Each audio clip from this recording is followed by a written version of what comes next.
who wants to get buyers and sellers that will work with you, result in completed transactions, regardless of interest rates, low inventory, and any other market conditions. Yes, I see. Okay, we're gonna break the internet with this one, Kevin, I think. Okay, cool. I'm seeing it. Love it. Love it. Custom niches, or probably niches.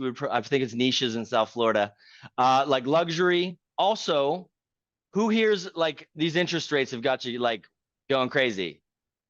All right, or you don't have to admit it if they're not. How do we get around this? Well, guess what? A lot of baby boomers, a lot of downsizers, they own their house cash. They have no mortgage. So they're probably going to sell their house and then go buy a house cash. So interest rates are not a big deal to them as much, right? Now, the next one is a bit more complex. I started studying real estate investing in the early 2000s. There's something called an assumable mortgage. I won't get into it too much, and it's a pretty rare example. But if you could get that ever done for a client, I think that they would love you and make you a raving fan video, and you'd get a windfall of business. But we'll just touch on Miami-Dade. Okay, 305. So how do we find people that might want to downsize? I do a custom search. We can do no mortgage. So like, as you see, there's a little box over here. And then I clicked no mortgage, 100% equity. Does that sound good? Now, downsize, one indicator for me might be that they've lived there 30 years and they're 2 stories. I've heard people don't like stairs after so long. Yeah. And there's a few other ones. I like to do owner occupant. I did this geographic area here. As you can see, Kevin, I don't know if you can see it. There's about 85,000. Now we could narrow that search down, and you might be thinking, Danny, what am I going to do? Well, I mean, we could email all 85,000 of those people, right? And so stick to the end. We're going to show that specific strategy. Now, let's do this same thing again, but instead of downsize, Kevin, where does luxury start in Miami-Dade right now? We'll just keep it at a cool mill. A cool, all right, yeah, with shades of gray, of course, yeah, with shades of Miami. So, but I did a search. I said properties only worth $1 million or more with no mortgage, so own free and clear. What's the benefit there?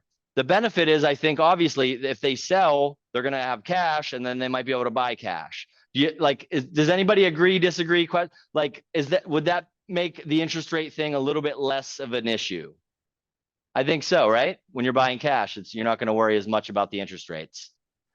So Snapple fun fact, or as we call them, exponential fun fact, roughly 20% of transactions in every market annually are out of state or absentee owners.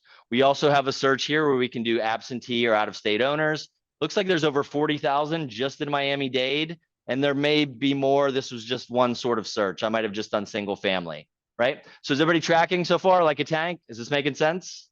Okay, you're probably like, okay, what do we do next? Right. So that's what we're going to hit. Oh, check this out too. Super advanced strategy. So we're not going to dive too much into it. But guess what?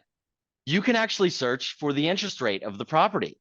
So look, I mean, if you want to buy a house, or if you want to do real estate investing, or if you really want to dive in, because this was way more advanced, you're going to need a loan officer that's going to want to help you, realizing the loan officer won't get a very big commission if they're doing a wraparound or something. But check this out. This is in Florida. And look, so these, the mortgage loan type, if it said conventional, not going to be assumable 99% of the time. But if it's FHA or VA, and there might be one other small category, and if like less than 1% of conventional, it's going to have what's called an assumable mortgage. What does that mean? That means, can everybody see the interest rates here on the side? 3, 2.8, 2, 3, 5. See those? It means whatever mortgage that they have, like 1.7, these mortgages here, if you qualify and you have to do your homework, the person could assume the mortgage. Do you think these homeowners could get more if somebody could assume their mortgage at 3 to 5%? Yes, they could. Do you think they would make a video saying, oh my God, Kevin or my agent is the best one in the world because somehow they got me 3% interest rate on my first mortgage in 2023? Super advanced strategy. It's not going to happen all the time. But look, anything's possible, okay? That's what I want you to think about.